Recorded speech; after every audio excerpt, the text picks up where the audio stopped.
Excellentes conditions télévisuelles à tous, chers amis téléspectateurs, vous suivez dans le monde entier grâce à Aerotech TV, composé www.aerotech.tv.com. Abonnez-vous massivement et bienvenue dans votre émission, l'actualité du moment qui est toujours présentée par la vôtre grâce à la MISCA. Nous venons à peine d'arriver à la sortie officielle de ABT. Comme vous le savez très bien, Aerotech, c'est un partenaire de ABT, partenaire du gardien du temple, celui qu'on appelle Fils Mukoko. On est là pour l'accompagner, tout accompagner depuis le début aujourd'hui, ce week-end, pour la sortie officielle à ABT armée de baptiser Tshisekediste Tina Souka et tous nos partenaires. On est là, on vient d'arriver pour couvrir cet élément qui est Bignon Secondaire et la sortie officielle à ABT. Nous sommes là avec Andy Lumisa qui est derrière la caméra. Merci infiniment à toi qui j'appelle mon boss Jean-Paul Kabeya. Donc nous venons à peine d'arriver, sortie officielle. Il y a ABT avec Fils Mukoko qui est le coordinateur, le visionnaire de ABT. Quant à moi, je vous dis, ne zappez pas à rester, suivez cette conférence. On se retrouve juste après ces conférences.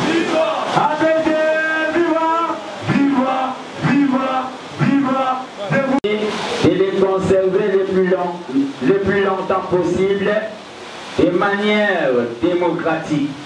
C'est ainsi donc, nous nous sommes engagés dans cette lutte et aujourd'hui victorieux de nos propres efforts. La victoire du président Félix Antoine Tshilombo Tshisekedi lors du scrutin historique du 30 décembre 2018 n'est pas un cadeau comme le pensent certains. Mais par contre, elle a été méritée parce que toutefois, la nation tout entière a son regard fixé sur nous, qui sont les gardiens du temple de la démocratie. C'est pourquoi la responsabilité de bien faire les choses repose sur nos épaules, c'est-à-dire sortir le pays dans un état chaotique où ses fils et filles sont réduits dans une misère incalculable pour qu'enfin les progrès sociaux tant désirés par notre peuple deviennent manifestes, non un slogan. IDPS viva! Le combat du fait d'Orter et Tshisekedi soit maintenant une réalité évidente. Et aussi, tous les combattants qui ont perdu leur vie dans cette lutte trouvent réconfort dans les geôles parce qu'ils ont sacrifié leur vie précieuse et sacrée pour nous permettre de matérialiser la lutte menée pendant plus de 37 ans. Il convient de noter que l'armée de baptisés Tshisekediste en sigle ABT n'est rien d'autre qu'une assemblée au sein de l'UDPS qui a pour mission 1. La sensibilisation des membres, 2. Le soutien au président de la République Fati, 3. Organiser les débats populaires pour le développement de la démocratie participative, 4. Élaborer plusieurs projets clairs pour que les progrès sociaux soient manifestes dans la philosophie de nous prendre en charge. Dans cette vision du socialisme pragmatique, l'ABT durant son existence a déjà des programmes en exécution. IDPS viva!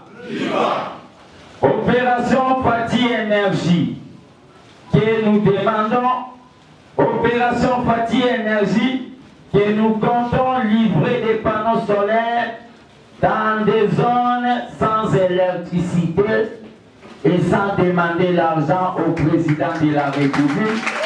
Et là, je demande qu'on puisse un peu démontrer, ça ce sont les actions de l'ABT en collaboration avec nos partenaires.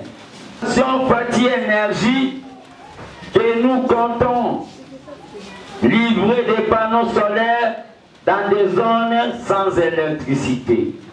Secondo, l'opération Fati Santé qui envisage la création d'une polyclinique dénommée les Trust parlementaires de l'IDPS dans la vision de mettre en place une mutuelle de santé pour tous, avec d'autres partenaires de bonne foi. Toujours ça informe du président de la République. ABT, viva! Viva! Cependant, notre objectif est de devenir une machine politique pour réguler certains dérapages sociopolitiques. L'ABT constitue aussi une sorte de groupe de pression, une sonnette d'alarme pour nous pousser nous-mêmes, l'IDPS, à bien faire encore les choses. L'IDPS est viva! Car nous n'avons pas droit à l'erreur. Comme dit-on, la confiance n'exclut pas le contrôle, et encore, qui aime bien châtie bien.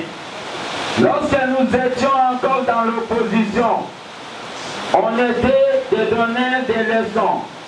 Maintenant, l'opportunité étant, l'occasion nous est offerte pour faire la différence. C'est ainsi que l'ABT sera un obstacle réel pour ceux qui s'écarteront du droit chemin, c'est-à-dire de la philosophie du peuple d'abord, inspirée par notre père Étienne Tshisekedi Wamulumba, terre du mémoire. Et la lutte continue car la victoire est déjà certaine.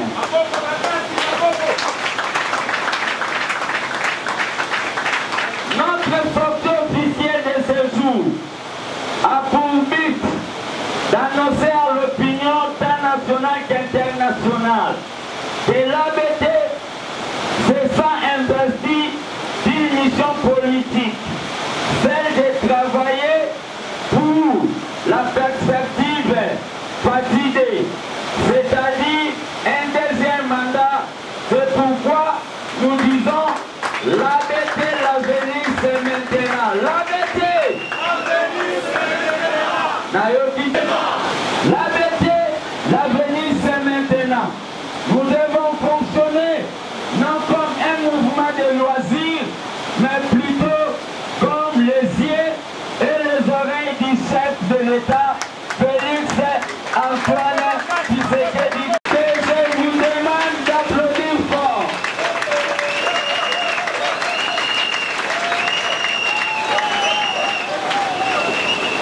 Que vive Congolais, que vive Étienne Tshisekedi Wamulumba, déclaré aujourd'hui ordre national de la démocratie, que vive l'IDPS, le parti du peuple, que vive l'armée des baptisés. Je vous remercie.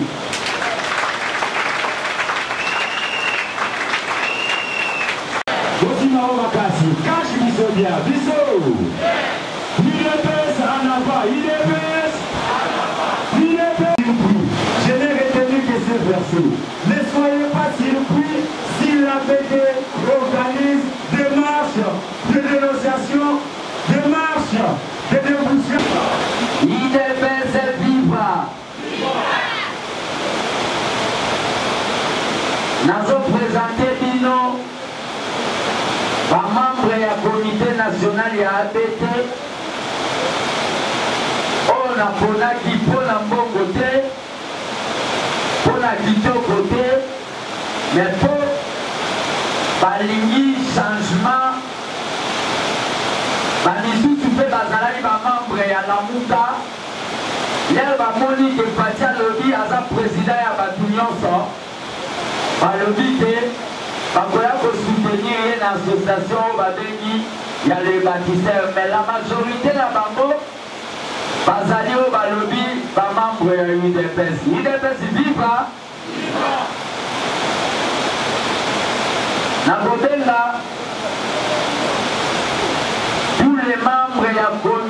national, j'appelle tous les membres du comité national de monter ici au podium.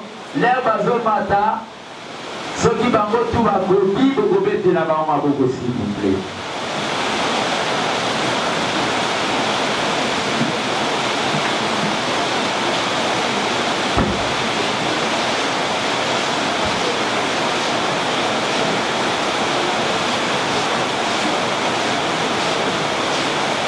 Ça, c'est le comité national de la... Mais ma maman baza représenté au ezali comité national ya armée de bâtisseurs na sengi na bino nyonso bopetela bango maboko s'il vous plaît.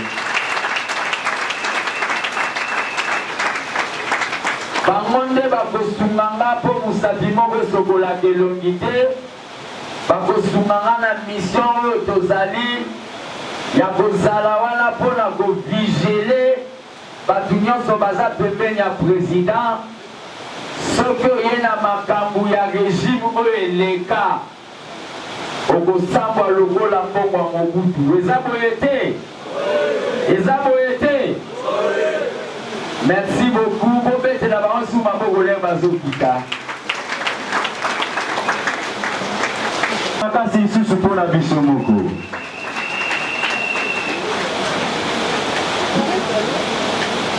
Coordonnateur nationalisé, APP Vivra.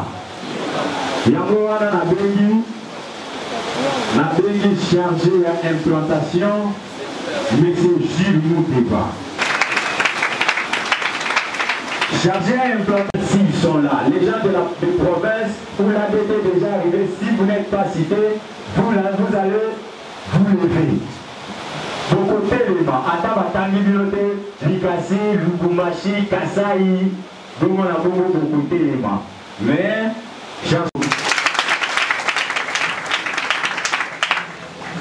Ndenge Tolobaki, Lelo et Zande Lelo. Il y a du bosso, Tokopes là les gardiens du temple. Azokenge la n'importe, ton portail à temple. Mon mouna kotate, ce qui a côté, a robet à Kelelo, armée de bâtisseurs Babimi, pour n'a bouté dehors. ABT Viva! Viva! Ndenge, secrétaire en charge de la communication à Otikoloba, comité national et qu'on travaille à mon côté. Binoboko Bozali Komona, plein à craquer au héros. Abeti la bêtise na kati ya salo yo, c'est pas donné à tout le monde. To pete li biso mono na maboko. Félicitations na ba cordon nyonso. Félicitations na ba membre nyonso ya ABT. Vous avez démontré combien de fois nous sommes présents à Kinshasa, aussi dans ma province, il y a la République démocratique du Congo. Il y a du bosso, selon ordre d'arrivée. Il y a ma commune à Bisso, donc télémisa Liboso, coordination ya Makala, puis les membres nyons sur Makala, puis tu répètes la bango maboko pour la présence na bango. La salle Moussalate,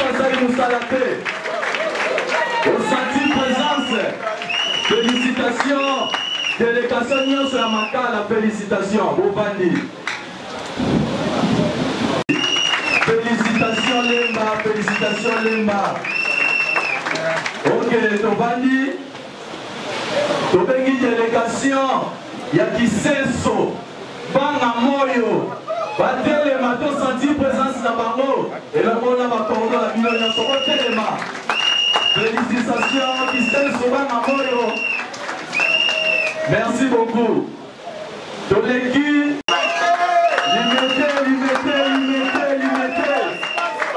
félicitations à l'unité. Ozali, Tomonelino. Ozali, Katosati, Mazali.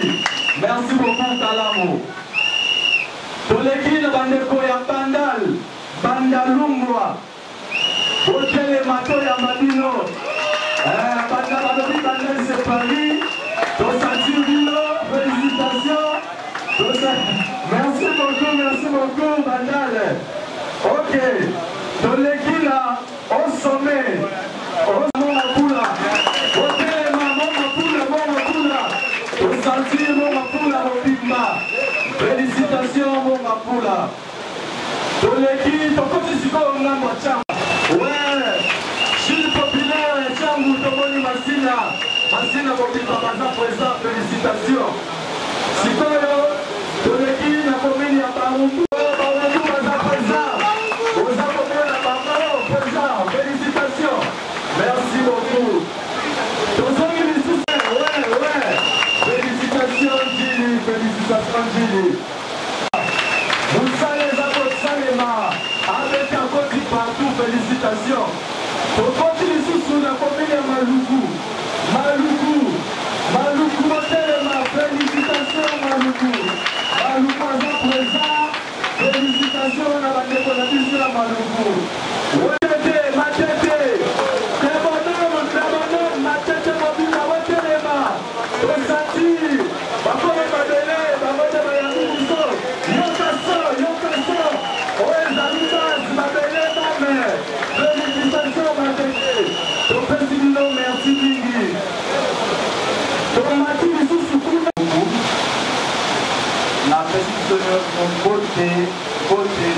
Il est pas vivant. Ok, c'est bon. Donc, je voulais donner un petit témoignage du Congo avant d'introduire quelqu'un que j'aime beaucoup. Il y a fait un témoignage il y a plus de Congo. Dans la Dakae, Mingi, Moussa, Ramboka, Moussika. Et la monique, c'est quelqu'un qui a la tête à l'Indiboka et l'Indiba congolais. Il est vivant. Il y a encore un Robaki, donc on a dit qu'on peut Namboka, a dit qu'on soutenir l'action naïe, qu'on peut soutenir ABT, moi, mon pied, le Banango, pour la collaboration à chef de l'État, dans le cadre de la partie énergie. Donc là, qui me pose Namboka, dans le cadre du discours naïe, à l'Obaki, ma campagne énergie. Il est vivant. Il y a un lobby, il y a une unité, mais il y a 5 équipes solaires pour le moment. Il y a une société, il y a un panneau solaire pour le moment. Il y a 5 différents communes. Courant égalité, Mwinda égalité, il y a un parce qu'on a pu charger à ta téléphone pour la base à la contact, il est presque vivant. Bongo, donc il y a Nicolas Koya, donc on voit il y a moins mingi, donc on peut pour installer ma centrale minière et solaire, la Bamboka, Lengue, Zambia Kosugabi, surtout évoluer ensemble. Il est presque vivant. Nazali Ami ya Kolobate na Sikiwa.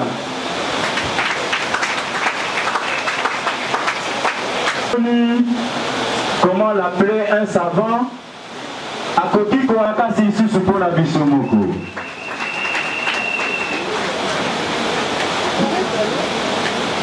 Coordonnateur Mandeko.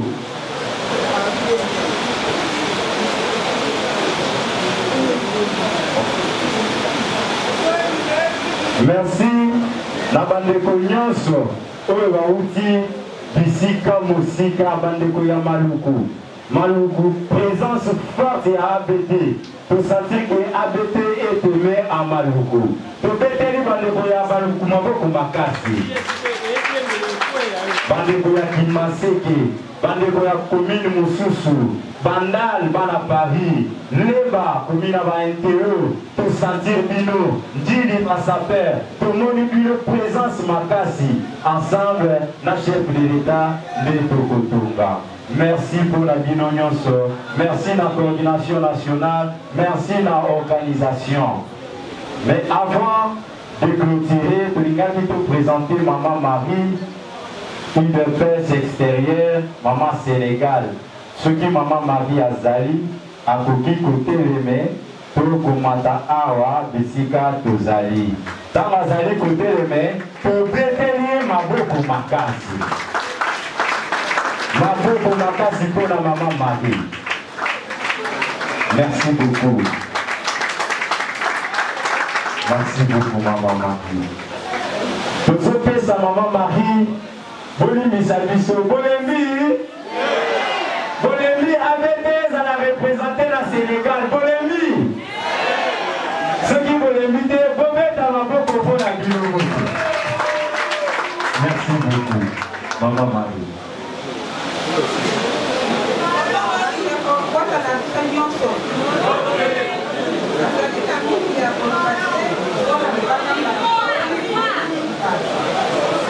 Nalingi kolobama liloba moke po ngai mpe nauti mosika mpona koya kosoutenir baaction ya Faci. Donc nasi nasololaki na président na cordon voilà po te ntango Faci aprete serment asalaki nabetaki mpela na poto nyonso tu mpo babanda kokongola biloko ya kolia bilamba kisi biloko ya bana ya klase mpo te toya kosunga toya kosoutenir Faci. Donc mbela wana nabengaki yango kombo na yango le peuple d'abord. Donc soki biloko wana ekomi na kosenga na ekipe na kati ya ABT mpo te tokende kosala mosala wana. Epuis na ebandeli avant ke biloko wana ekoma na kosenga na mokonzi na bino mpo te tobanda kosala mosala moke ya kotala bisika nini tokobanda kokende kopesa biloko wana. Eseki ekomi mpe tokoyeba ndenge nini tokoki kokutana na première date mpo aakompanyaka biso bisika nyonso tokobanda kokende mpona kosala biloko. Donc moke nazalaki na oyo akoloba totelema mpona kosunga Faci puisque mboka eza na kati ya mpasi. Mboka eza na kati ya mpasi biso nyonso motu na motu na ndenge na ye atelema mpona kosunga président na biso. Moke nazalaki na oyo akoloba yango wana. Merci mingi na bino mpe félicitation na bino mpona kosa félicitation. Tobeti maboko makasi Faci.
Bon, nous avons créé l'ABT parce que nous avons combattu pour bâtir. C'est-à-dire nous ne pouvons pas laisser le président de la République seul.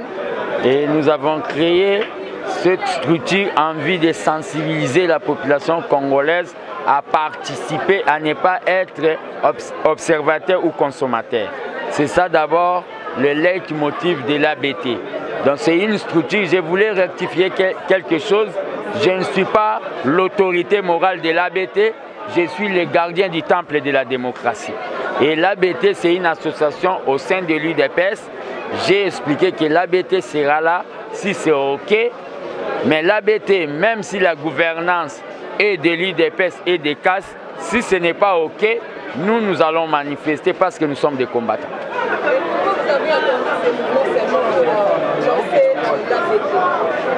Nous avons entendu ce moment, on travaillait dans, on peut dire, on travaillait le travail du terrain.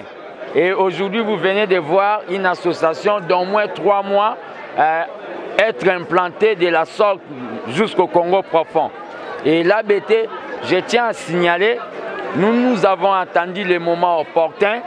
Nous ne sommes pas les opportunistes.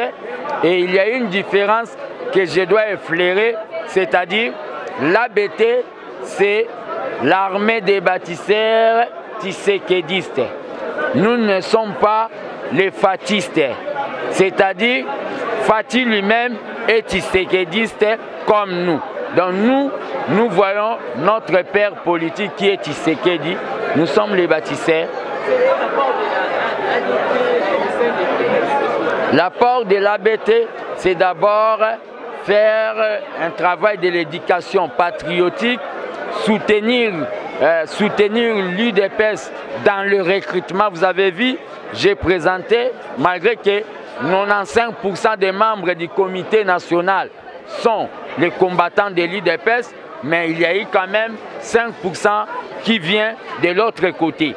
Donc c'est-à-dire, nous sommes là pour recruter les membres et l'objectif de l'ABT primordial est de faire ce que moi j'appelle Fatidé, c'est-à-dire Fati deuxième mandat. En fait, la sortie officielle au moment où il y a matinée politique à la permanence de l'UDPS, c'est une simple coïncidence ou bien c'est une façon de désavouer? Il n'y a pas eu matinée aujourd'hui, la matinée a été annulée et ça c'est un programme que vous saviez depuis longtemps. La matinée a été annulée par M. Jean-Marc Kabound.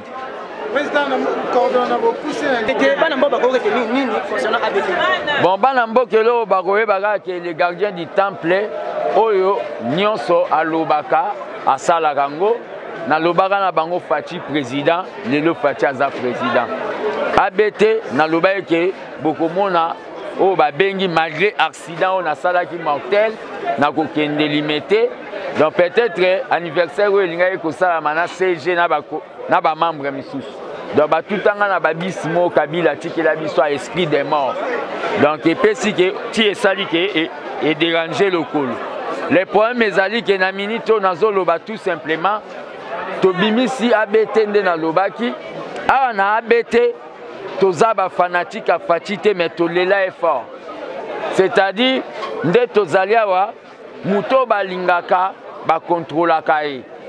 Donc bolingo et boyi contrôle te.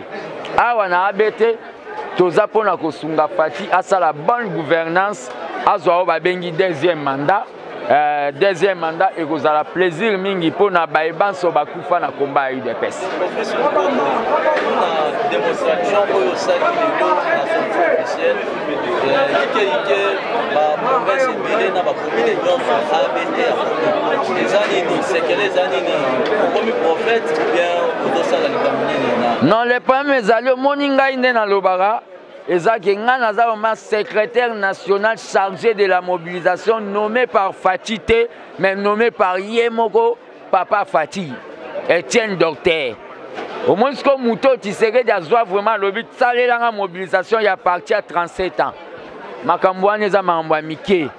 Dimension nanga eza dimension ya ba président ba parti politique ebele o basangana na lisangana boyebi kombo. Mais nazolinga na loba boye. Nazoloba que je ne suis pas l'autorité morale. Pour minga ba internet ba okendo tchaguna ba lobi office mko comme autorité morale alinga sa parti politique. Je suis le gardien du temple de la démocratie. Na sali lingomba poto kende ko luka batu oyo lemsu bazalaki mal à l'aise ya ko soutenir président Fati. Batu ya lingombo yo bazo kende ko sala tourisme en États-Unis. Donc bisonde tozana tozo kende ko convaincre bango lokwa ba témoin de Jéhovah boya to soutenir président ya mboka soki makambo efongwa mi ezalaka mpona biso bato ya UDPS te. Yango nde bomoni na comité ya ABT 95% eza bacombattants mais 5% eza vraiment bato tozwa yango et pas les grands danseurs du Congo. Mais nazo expliquer na bato boye bato bayeba ke bazala na bango tranquille. ABT l'avenir c'est demain donc toza na biso. Moi mboka fils le lot de la sortie officielle ABT. Est-ce que batant on a UDPS na ABT? Pour pesa moi koko sauter, to pe na UDPS ba ko jijango autrement te le rôle comme le lot régional et coordonnateur ya ABT. Ba ko jijango autrement te na kutana na président Fati pour la deuxième fois. Na kutana na cadre ya structure ABT. Pe nazo ke ndokutana na président Fati pour na PC siko le quoi sortie officielle et salami pour na kendo pesa yo ba bengi cahier de charges, il y a auto salaki ba descente à la base. Au moins ba cahier de charges mususu ba programme et ça la marana bureau ya ba vandi bien climatisé ba éviter que courant za la raté. Mais biso tozwa temps avant bomona bato ba commune ebele boye tozwa temps ya kokita na ba kimbanse ke toyeba ba difficulté na bango eza nini. Donc OK pesa président de la République cahier de charges wana dans quelques jours. Et Rosalie Sengomingi. Conférence sortie officielle ABT. Papa Ponayo, bonsoir, non, pour oui. Oui, merci beaucoup. Bonsoir, Ezagi sortie officielle et ABT. Ndeto Sali Yango, to retenir mission ABT Ali ko accompagner. D'abord, Ezali vision. Il y a le père Tshisekedi, Papa Nabiso Atika Biso. Biso Tozali ba Tshisekediste, donc continuité. Il y a vision naie o ya zalaki na yango. Yango neto ye na yango poto sunga chef de l'État na biso actuel Félix Tshisekedi de sorte que to marcher naie ensemble, to apporter un plus na makambo esengeli na biso ABT to sunga ye. Merci beaucoup papa, merci. Donc quand je dis à moi 3 personnes, tu as la conférence sortie officielle ABT, c'est 3 personnes va retenir quelque chose. Bonsoir. Ouais, bonsoir. Autour de la conférence sortie officielle ABT, Oroki Koloba et l'Orio retenir pour la non, et là qu'on a retenir est vraiment ébélé. On a retenu moi ébélé, mais toujours le bal essentiel. Non. Ceux qui ont la na bandrole, au monde na basuka na bandrole babi non na tribalisme. Mingi toujours le na le père. Père na biso, on a père le père spirituel. Une fois ABT est initiative membre salami pour na biso ba otoza pour na bâtir le Congo du futur. Donc zélo membre tozala toujours elongo poto sangana poto tebelo ni toko sala pour na lobby pour la Congo lobby. Merci beaucoup, on continue, on prend la dernière personne. Torotanga, bonsoir déjà. Pendant la Kissa Bato, la diaspora, Liban Mboka, Batala réellement, sortant officiel de l'équipe. Bonsoir, Mboka Bolandayo, et l'on retenir la sortie officielle de la conférence qui a animé la fils Moukoko. On a CPL maman, on a personne merci, on a personne un micro. Bao baza Liban, on a mosala to bunda bunda pour un changement Mboka na biso. Oh, la base, il y a des bonhommes. Place, il y a des ABT Banda. Donc, il y a des canisa, il pouvoir. Il faut que tu aies un projet pour l'avancement de biso. Toujours c'est là, on peut aller Banda. Base à l'intoxiqué, pour l'esprit à la mouka, oh boy, Congo Bongate, Congo Bonga, Baya, et Longo, tout ça, il s'est mon biso qui est biso. Merci infiniment, là nous sommes déjà à la fin, donc la 7 personnes, par rapport à Régie et tout par rapport à Régie, dites rapidement, ils vont retenir la sortie officielle ABT. Ok, merci beaucoup, nous sommes vraiment trop séduits par les discours de notre cordon, de notre national. Sur ce qui concerne son discours, je retenu des points que je vais énumérer en 2 citations. La première, aux États-Unis, le peuple se demande qu'est-ce que je dois faire pour mon pays et non qu'est-ce que mon pays fera de moi. Donc avec cette même perspective d'idée, nous, le jeune de l'ABT, nous sommes censés et déterminés à faire quelque chose de si important pour notre pays. La deuxième citation, c'est la citation d'Einstein qui avait dit « Le monde est détruit non par ceux qui font le mal, mais plutôt par ceux qui regardent. Ceux qui font le mal sans rien faire. » Nous, les jeunes, nous l'ABT, nous sommes voués à bien contrôler nos gouvernants, afin qu'ils ne puissent pas commettre ces erreurs. Nous marchons avec l'idéologie de notre président national, le fait Tshisekedi Wamulumba de Res Mémoire, qui avait dit le peuple d'abord. Ceux qui sont à l'extérieur du pays ils sont invités à venir ensemble pour construire notre très cher beau pays. Merci, je vous remercie. Merci infiniment. Là, nous sommes déjà à la fin. Restez branchés, composez www.aerotech.tv.com. Abonnez-vous massivement. C'est presque à la fin déjà de cet numéro. Donc, c'était bel et bien la sortie officielle de ABT. Merci infiniment à celui qui était derrière la caméra, mon ami. Donc, on dit Loumissa Motomero bien, pourquoi pas Dep, confrère Dep Mega. Merci infiniment à mon boss Jean-Paul Kabé. Restez branchés, consommez ce week-end avec maman Denise. Quant à moi, je vous dis au revoir. On se retrouve la semaine prochaine pour un nouveau numéro. Au revoir.